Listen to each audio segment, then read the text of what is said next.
Thanks for joining us here at noon. I'm Tatum Miller. We start with breaking news this afternoon. An apartment complex has significant damage after a fire in downtown Fargo early this morning.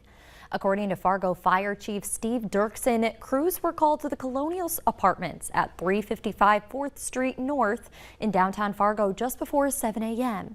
Dirksen says the fire started externally and quickly moved inside. He said 5 apartments sustained water, fire, and smoke damage, and 2 units were heavily damaged. The initial reports were fire out of in the north units, the top and the bottom, with people trapped. Everybody self-evacuated. No injuries or anything like that at this time. 5 units have been totally displaced. The fire was contained at about 7:20. The cause of the fire is currently under investigation. Crews will remain on scene, making sure the fire is completely